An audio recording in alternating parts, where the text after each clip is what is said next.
नमस्कार साथियों, इकोनॉमिक्स क्लासेट में आपका स्वागत है।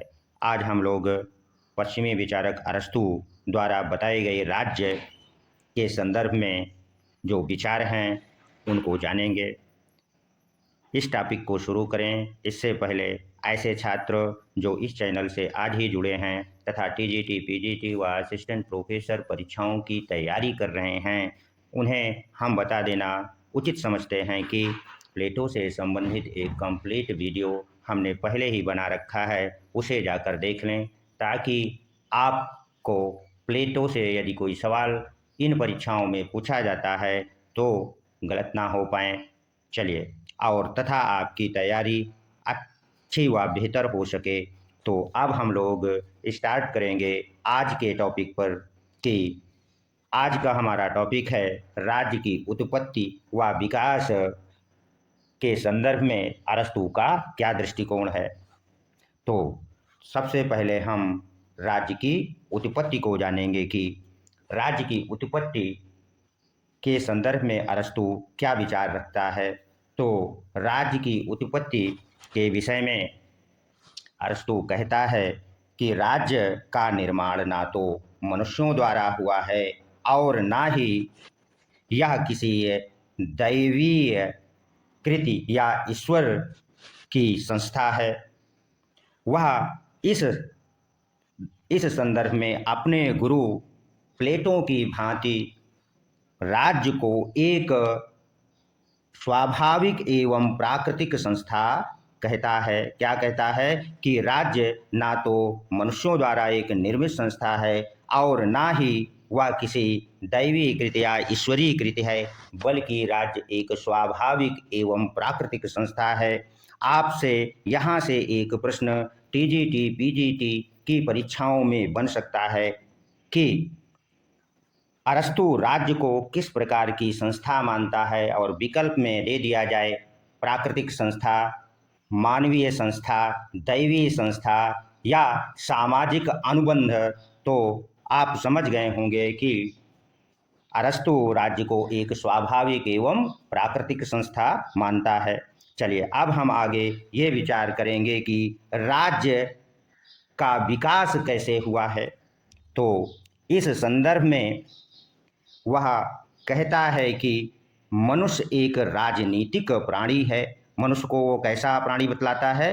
राजनीतिक प्राणी कहता है, और राज्य उसकी सामाजिकता का परिणाम है। अर्थात जो राज्य का विकास हुआ है वह मनुष्य की सामाजिकता का परिणाम है। तो चलिए इसको भी जान लें कि कैसे राज्य मनुष्य की सामाजिकता का परिणाम है। वो आगे कहता है कि सर्वप्रथम विवाह बंधन के द्वारा मनुष्य पहली सामाजिक व स्वाभाविक संस्था परिवार या कुटुंब में प्रवेश करता है। वो पहली स्वाभाविक संस्था कुटुंब या परिवार को कहता है, और इसमें मनुष्य का प्रवेश कैसे होता है? विवाह बंधन द्वारा। अर्थात वह कुटुंब या परिवार को स्वाभाविक संस्था कहता है, और कई कुटुंब और परिवारों से मिलकर के ग्राम नामक सामाजिक संस्था का निर्माण होता है। यानी कुटुंब से क्या बनेगा? ग्राम नामक स्वाभाविक सामाजिक संस्था बनती है, और कई ग्रामों से मिलकर के नगर राज्य का निर्माण होता है। और अरस्तू नगर राज्य को ही राज्य कहता है।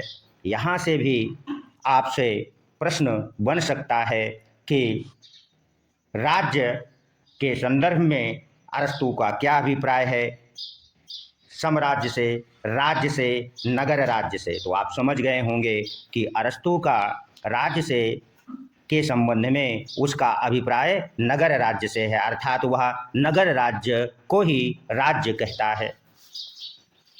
और राज्य के संदर्भ में और एक बात और हम यहाँ बता दें कि आप समझ गए होंगे कि राज्य को वह एक स्वाभाविक संस्था जो कहता है कैसे विकास हुआ।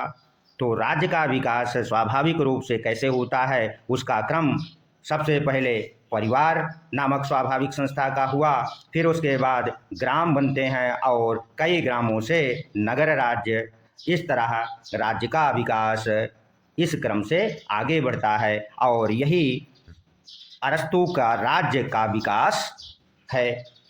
चलिए अब हम आगे ये जानेंगे कि राज्य के लिए अरस्तु कौन सी परिभाषा देता है या राज्य को कैसे परिभाषित करता है, इसको भी जान लें।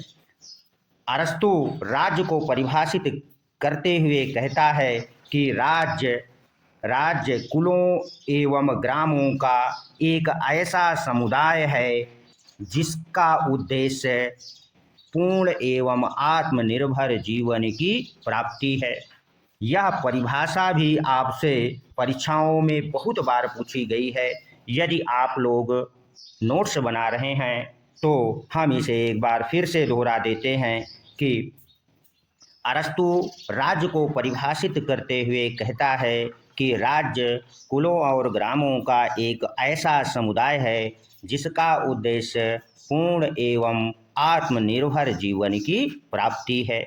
आशा करते हैं कि अब तक के विश्लेषण में आप लोगों ने राज्य की उत्पत्ति कैसे हुई, राज्य का विकास का क्रम क्या अरस्तु ने बताया है उसे भी जान लिया है और राज्य को कैसे अरस्तु परिभाषित करता है उसको भी आप लोगों ने समझ लिया होगा। चलिए अब हम लोग अगले टॉपिक अरस्तु के कि राज्य का स्वरूप कैसा है और उसकी क्या विशेषताएं हैं उसको जानने का प्रयास करेंगे। तो अरस्तु राज्य की जो पहली विशेषता बतलाता है वो ये बतलाता है कि राज्य एक स्वाभाविक समुदाय है। कैसा बताता है कि राज्य एक स्वाभाविक समुदाय है। चलिए इसको समझ लेते हैं कि राज्य कैसे स्वाभाविक समुदाय है। वो कहता है कि राज्य परिवार का बृहत रूप होने के कारण, अभी आप लोगों ने पढ़ा कि राज्य का विकास कैसे हुआ, तो परिवार से ग्राम बना, ग्राम से राज्य बना, तो इस आधार पर वह राज्य को स्वाभाविक समुदाय कहता है। और आगे कहता है कि राज्य परिवार का बृहद रूप होने के कारण उतना ही स्वाभाविक है जितना कि परिवार तथा मनुष्य का पूर्ण बौद्धिक एवं नैतिक विकास राज्य में ही संभव है। तथा वह आगे निष्कर्ष पर पहुंचते हुए यह भी कहता है और एक कथन कहता है जो अक्सर आपकी परीक्षाओं में पूछा जाता है, उसे भी आप लोग नोट कर लीजिए। वो कहता है कि राज्य का उदय जीवन के लिए हुआ है और सद्जीवन के लिए उसका अस्तित्व बना हुआ है। आशा करते हैं कि आप लोगों ने पहली विशेषता को भली भांति समझ लिया होगा। चलिए राज्य की दूसरी विशेषता क्या बतलाता है उसको भी हम लोग समझ लेते हैं। तो वह दूसरी विशेषता ये बतलाता है कि राज्य व्यक्ति के पूर्वगामी संस्था है। वो कहता है कि राज्य व्यक्ति के पूर्व की संस्था है। वह आगे कहता है कि यद्यपि समय की दृष्टि से व्यक्ति पहले है और राज्य बाद में, किंतु यहाँ वह राज्य को व्यक्ति के पूर्व की संस्था बतलाने का उसका एक ही दृष्टिकोण है, वह है मनोवैज्ञानिक। वो आगे कहता है कि जिस प्रकार पूर्णता पहले आती है और अंगों का विकास बाद में होता है, चूंकि व्यक्ति और समुदाय उसके अंग हैं, अतः राज्य प्राकृतिक दृष्टि से पहले की संस्था है, अर्थात व्यक्ति के पूर्व की संस्था वह सिद्ध कर देता है। चलिए अब हम अरस्तु द्वारा बताई गई राज्य के संदर्भ में तीसरी विशेषता वह क्या बतलाता है उसको जान लें। अरस्तु राज्य की तीसरी विशेषता यह बतलाता है कि राज्य का स्वरूप जैविकी हुए, अर्थात राज्य का स्वरूप जीव के समान है। वो कैसे? वो कहता है कि मनुष्य का जीवन जब तक है तब तक उसके अंगों का महत्व है, अर्थात जैसे ही उसका जीवन समाप्त हो जाएगा उसके अंग जैसे हाथ, नाक, आँख, कान आदि का कोई महत्व नहीं रह जाएगा। ठीक उसी प्रकार वह आगे कहता है कि राज्य के अंग जो कि व्यक्ति और मनुष्य हैं और व्यक्ति और मनुष्य उसके जो ये अंग हैं इनका महत्व तभी तक है जब तक राज्य का अस्तित्व है। इस आधार पर वह सिद्ध कर देता है कि राज्य एक जैविकीय राज्य का स्वरूप जो है एक जैविकी होता है, अर्थात एक जीव के समान है। जब तक जीव का जीवन है तब तक उसके अंगों का महत्व है। ठीक उसी प्रकार वह आगे कहता है कि राज्य जब तक अस्तित्व में है तब तक व्यक्ति और उसके समुदाय का महत्व रहता है। आगे वह राज्य की जो चौथी विशेषता बतलाता है उसको भी हम लोग समझ लेते हैं। वह कहता है कि राज्य एक पूर्ण एवं नैतिक संस्था है। इसके लिए वो कहता है कि व्यक्ति की समस्त आवश्यकताएं परिवार अथवा ग्राम के द्वारा पूर्ण नहीं हो सकती है। राज्य ही एक ऐसी संस्था है जो कि व्यक्ति की संपूर्ण आवश्यकताओं को पूरा कर सकता है। इसी आधार पर वह जो राज्य की परिभाषा देता है यहाँ पर हमें बता देना उचित लगता है। वह कहता है कि राज्य कुलों और ग्रामों का एक ऐसा समुदाय है जिसका उद्देश्य पूर्ण और आत्मनिर्भर जीवन की प्राप्ति है।